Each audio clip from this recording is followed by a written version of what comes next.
everyone, I'm Tony Lontis and this is the Everyday Business Show.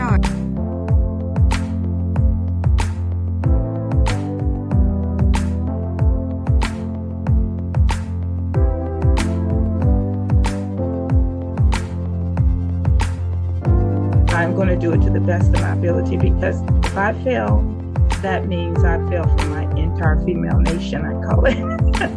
Is that possible? That was the question for myself. And it is absolutely possible.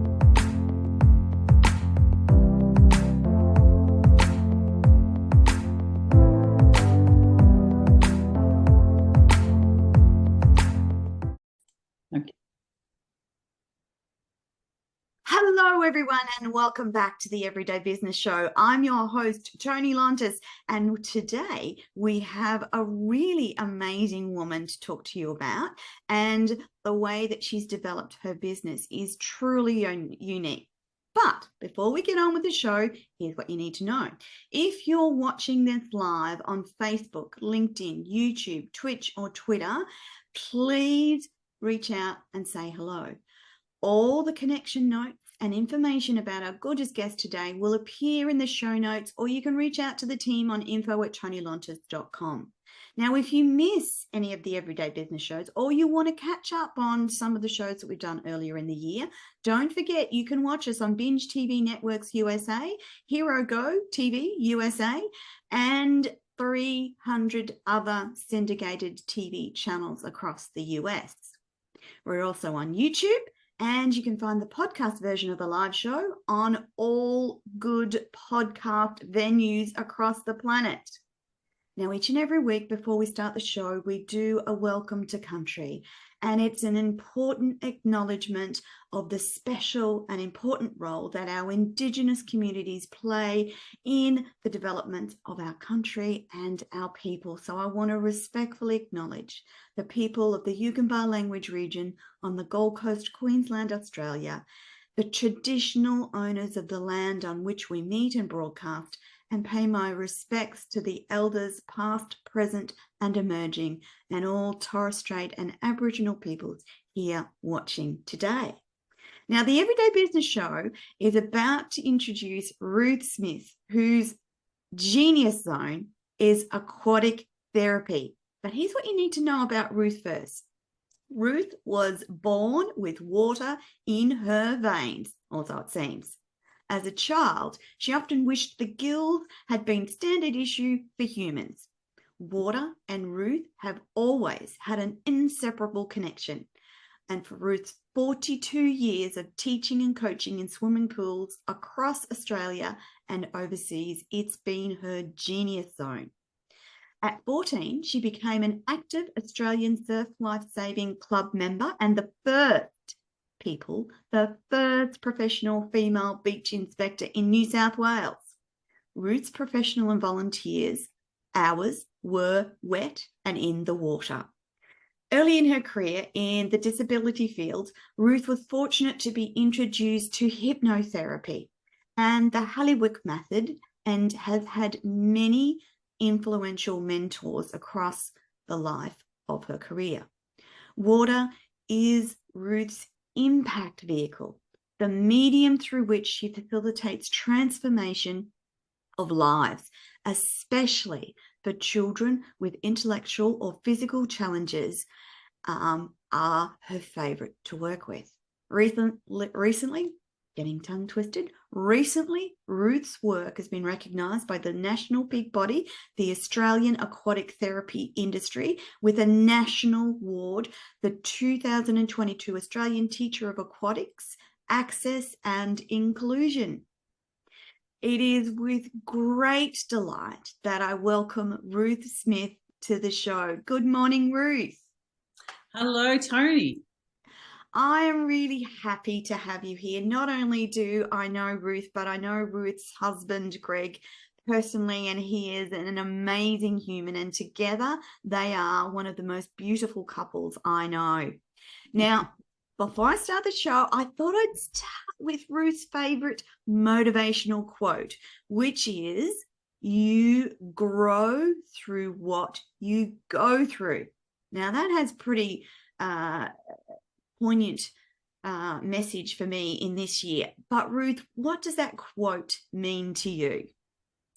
Well, for me, it's quite simple. You know, we do have it generally relates to hardships, I would suggest, when you first read that. But also in my line of work, I see quite a positive spin as well. So we grow through what we go through.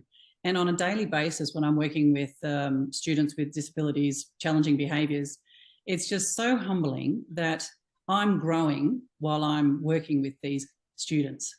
You know, it's amazing. Not just the impact that aquatic therapy has on the child, but on the family as well. So, you know, I'm just growing through the wonderful work that I get to do with these students. Fantastic. Ruth, for the audience who may never have heard of aquatic therapy or hydrotherapy, as some people might know it, it's a particular type of therapy. Can you explain what that is for the audience? Sure. So hydrotherapy is definitely a wonderful practice, and it's different and separate to aquatic therapy. Yes. So for me, aquatic therapy is a mixture of, say, the physio world, the OT world, and let's say safe propulsion, however that may look for So we're using different pieces of equipment that you wouldn't normally see in a usual swimming lesson, strategies and techniques, so that we can understand the behaviour that's in front of us and work with that student with regards to their goals. So it's safe propulsion, but we're also working on proprioception, motor planning, self-regulation, fine and gross motor skills, pro-social skills. You know, it just goes on. So there's a lot more going on for the child in aquatic therapy than just swimming. In the water. Yeah, that's right. Ruth, where did this type of therapy originate and when? Do you know the inception of it? To be honest with you, Tony, I'm not really sure. But for me, I've had a few touch points along my career. When I was at uni, I did sports science, thinking I was going to be the next best, you know, sports scientist at the Institute of Sport, and I'll be able to make those bodies swim so fast. I bet. Yeah, that's where I was headed for sure. But I took an elective, and that drew me into working with a pediatric physiotherapist in the water with students. And I just saw a vehicle, a medium that I liked. So that sat with me.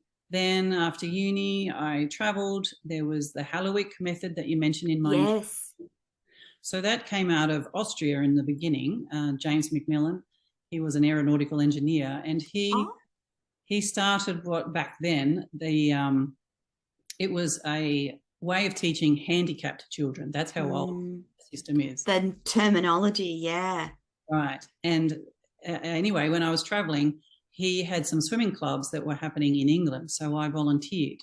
And so it was all about one-on-one working with handicapped students in the water. And again, I got to see and learn more about how the body moves and why it moves in such a way, how the water helps with that. And then coming back to Australia, I worked in the head injury department of a rehab centre. Yeah, so I got to work with all the disciplines. I was the allied health assistant to the physios, the hydrotherapists, the recreation activity people, all of them. So again, I saw, there's really something in this. I did some studies overseas, and aquatic therapy is a terminology they use in America, but in translation to Australia, it's really hydrotherapy under that name. So I've coined the term here in Australia, aquatic therapy, and for me, that's what it means, and that's the direction I want it to take. Yes. Because it's all about the water, isn't it? So water is like your safe space, but it's about utilizing the water to activate changes in that child in a whole range of ways. That's right. And a simple example is the property of hydrostatic pressure. Now, as we know, as you go deeper in the water, that pressure you feel, it gets stronger as we go deeper. As we get older, we seem to lose that sensation for a lot of us. you know, children will go underwater a lot, but a lot of swim teachers think they're just being naughty, you know, but they're seeking that. That's like a warm hug. They're seeking that pressure on their joints and muscles. It releases the stress hormone so that they can be flooded with a calming hormone. They pop back up out of the water a little bit more focused, Mm-hmm. ready to do a task or a skill. I didn't know that. That is fascinating. So, So I'm a question that's floating through my mind at the moment. You obviously work in warm or warmish water. Is there a difference between cold and water aquatherapy from your experience, Ruth? Limited experience in cold water, but each will stimulate the sensory nervous system. Okay. You know? So I'm after the calming effect of warm water. Warm water, because a lot of students come with anxieties, they're not focused, you know, there's the distraction factor is quite high. So I'm wanting the calmer, warmer water to assist with that child's development. So the water is part of the process in number one, firstly, calming them down. And then I'm curious about the impacts of the water on their physicality and on their brain. How does that work, Ruth? Well, we use a piece of equipment called dumbbells that you know, in hydrotherapy. But for that piece of equipment, for example, we're wanting to have the child push the dumbbell under the water so that, you know, alternating, so that we're talking coordination, we're talking increased muscle tone. They float in a particular way with this equipment so that their core strength is improving. Then there's ankle weights and wrist weights so that, again, the coordination, sensory issues are being dealt with. But what we're finding, and I've actually started at the very early stages of a research project to prove this. So what we're finding is that students in particular who have come to their aquatic therapy sessions before school, they're a lot more settled, they're a lot more coordinated in their walking or going up and down stairs. They're able to hang on to the monkey bars a lot better because of the fine and gross motor skill development. You know, another wonderful example of the aquatic therapy, I was working with a nonverbal boy prior to COVID. He came in for about 6 months, and his happy place was a big swing that was hung from the fig tree out the front of his house. And so he was only doing aquatic therapy. There was no other therapy happening for him because he was only 4, quite young. And so we worked together for about 6 months. Everything was going fine. Then COVID hit. And as we know, everything went pear-shaped. And his mum had texted me during that time saying, you know, we had to take Sonny's swing down because he kept falling off and it became a danger. So what was happening was he was losing his motor skills. Notice he's fine and gross, but also his core strength to be able to. And he was only doing aquatic therapy at that point. So, you know, it really supports their body in so many ways. Ruth, what sort of children do you work with in terms of their disability? So you just spoke about the little young man. What other sort of disabilities do they have that causes them to come to you to work with you? Across quite a range of disabilities, challenging behaviours, actually, Tony. Yeah. So we're talking behaviours as well as physical disabilities. Well, the behaviour has come out of, you know, the label, say, ADHD. Yes. Or autism. Yes. The behaviours are coming from their disability. So cerebral palsy, we have Down syndrome, autistic, global developmental delay, you know, defiance disorder. Yeah. You know, quite a range. Yeah.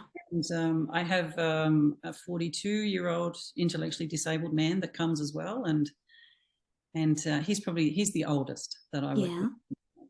Yeah. So. And I'm guessing with the therapy that you do, you get to see change happen in front of your eyes or over the process of the therapy.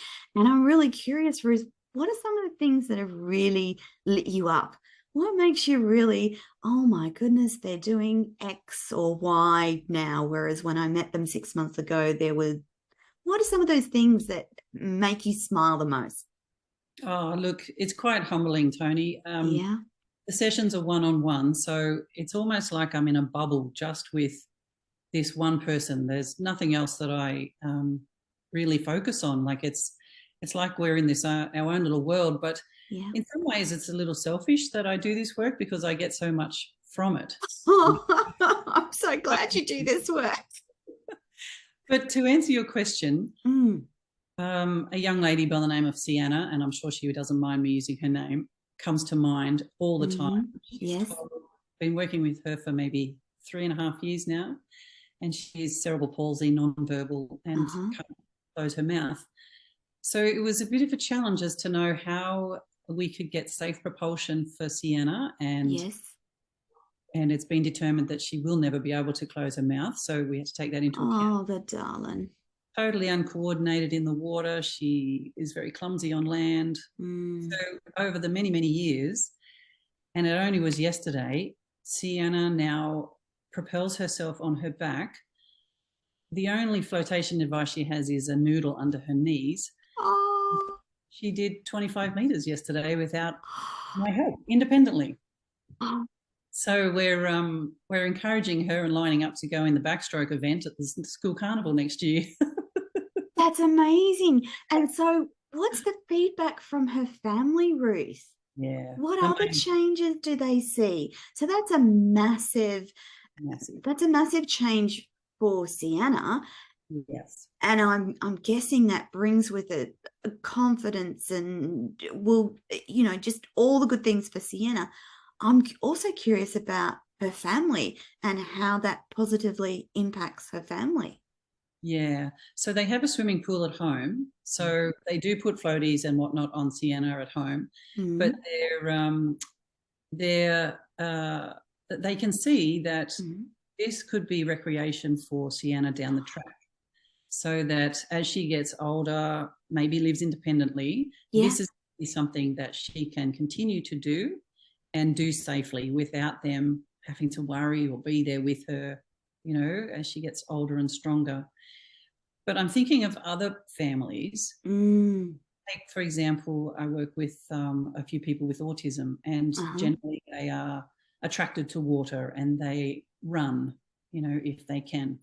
So a family and siblings who are really directed by the ability of that one in the family, once they've been through aquatic therapy for some time, they get the confidence to then accept that backyard barbecue from their friends where there might be a pool. Yeah. So the siblings and the parents can now socialize because everybody's feeling confident that Johnny's going to, he's going to jump in the pool and and he's going to be safe in the pool and he can now swim and he can get himself to the side.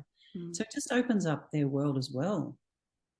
Fantastic. Ruth, just reflecting back on one of the earlier conversations we had around the brain and neuroplasticity and brain injury, I'm also curious to know how aquatic therapy can help with brain injury recovery and if you've experienced that in your practice. To be honest with you, I haven't. That part of my career was many years ago. Yeah. I don't have any accident victim head aquatic. But it would work the same, wouldn't it? Yes, it would. The coordination and the support of the water helps them move their limbs without additional stress, doesn't it? Absolutely, yeah. And it's such a calming medium. You can't help but feel calm once you enter the water. I particularly warm water. I have a love of warm water. Well, actually, many, many years ago, there was a father who came to me, and he had been a doctor, and he had generally seen. He only worked with divers in the Navy who would go onto the ships and clean them, or all that sort of stuff. And he was explaining to me that from the moment you wake up and put water across your face to wash your face, your physiology changes right there, just from a splash of water on your face. So imagine what happens when you submerge your whole body in water. Like I would love to know and read up on that science. Yes. I was just, my brain was going to, I've done the float tank work a number of times, complete darkness, silence, and it has an amazing impact on me in terms of my mental health and my body, my relaxation, etc., etc. Because it is that complete darkness, complete silence, complete loss of time. There is no sense of time. All you have to do is lie in that beautiful, warm space, and it is quite incredible. And I didn't give enough credit to the first time. I thought, oh, I'm just going to try this and see what happens. But the night after doing that session, I slept the deepest and the best that I'd slept in many, many years. So there's those implications of water interaction for people as well. Yeah. Ruth, I know that you're passionate about research, education, and how you want to effect change. Can you tell me about what that looks like for you, how you want to effect change in the realm of aquatic therapy, and how you'd like that to go out globally? Yeah. So starting at the grassroots level, Tony, and I'm finding via LinkedIn and Zoom calls all around the world, STEM teachers have a common mantra. They don't feel confident or empowered to work with children with challenging behaviours. And we are across the world seeing an increase of students. Definitely. In our traditional lessons. Absolutely. So a lot of good quality, mature swim teachers, as well as the young ones coming on board, don't feel confident or don't know how to go about to work with kids with challenging behaviours. Unfortunately, the students get labelled naughty, and yes, that's that. So I want to effect change there with teaching the teachers some strategies and techniques and understanding why the disability or why the challenge is in front of you, why the behaviour is there in the first place, and work backwards as to how you can work better with that so we can all have a great swimming progress. So then I want to work through the ranks, go up to the assistant coaches, the head coaches. At 2032, maybe we've got the people that teach coaches. That's right. The Paralympic Olympics 2032. Maybe we could have a bigger pool of swimmers to choose from. Correct. And then I want to take it even further, and I would like to see aquatic therapy as either a part of or a full university degree. Oh, yes. Yeah. So that's where I'm headed with. So that's what sits behind your research and your passion for aquatic therapy, is the desire to make sure that every human that is adversely affected by a disability has the option of aquatic therapy to help them live their best life. Absolutely, Tony. So I guess there's two things happening for me. There's that at the grassroots where people, our important teachers of swimming need these skills, but then those who want to pursue it, aquatic therapy is another arm of what a subspecialty, I guess. It could be part of a physio degree, an OT. Yeah, definitely. And it's so that's what excites me at the moment. So we're at the very early stages of a observational research project. Amazing, Ruth. Congratulations. Where do you see yourself in 5 years' time, Ruth? Good question.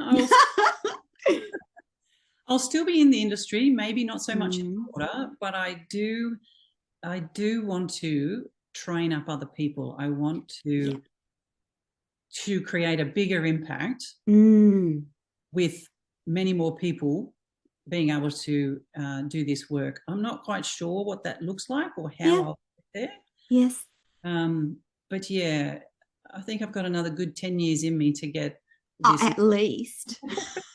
At least. Yeah. But, you know, the other thing in 5 years' time, and again, I don't know how to perpetuate, I would love to see a purpose-built pool where, you know, you've got sensory rooms, you've got Yes. all in the one complex. You've got a climbing wall that comes out of the, you know, purpose-built pool for kids with challenging behaviours. Definitely. I know that I can see that. doesn't sound very inclusive, but I think there's a place for that. Absolutely. I actually think that the way that you include these very special children is to give them specialist therapy that helps them be part of the rest of the world. And if that means a standalone facility, then so be it, you know? Yeah, look, that's on my wish list. Yeah, I'm just thinking that so Ruth and I are on the Gold Coast, northern New South Wales coast of Queensland. So we are completely, well, Australia, let's face it, is completely surrounded by water. So a lot of us live close to the sea and close to areas where we've got ready access to water.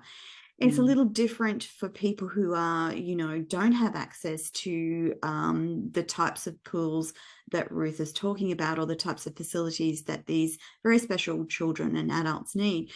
Ruth, I know that you've been talking to lots of people and doing lots of podcasts and interviews as well. How can people connect with you and ask more questions or help in your research or help in any way? How can they connect? Well, they could connect via LinkedIn or straight to my email address. Yeah. Fantastic. And we have Ruth's contact details attached to this interview. Wherever you're watching that, you'll be able to connect with Ruth. Ruth, I'm so glad that I've been able to chat to you today on the Everyday Business Show. And the reason that we do the Everyday Business Show is to talk about the diversity of people's lives and what they do in their daily lives as part of everyday life. And for you, Ruth, the aquatic therapy is, I can see and feel that wonderful passion in you and the words that you speak around the benefits of aquatic therapy. I know from talking to others about you that this passion is very evident in your life, and we're incredibly grateful that we get to talk to you and share you with the rest of the world. Ruth Smith, thank you so much for letting me interview you today. Thanks a lot. Thanks very much, Tony.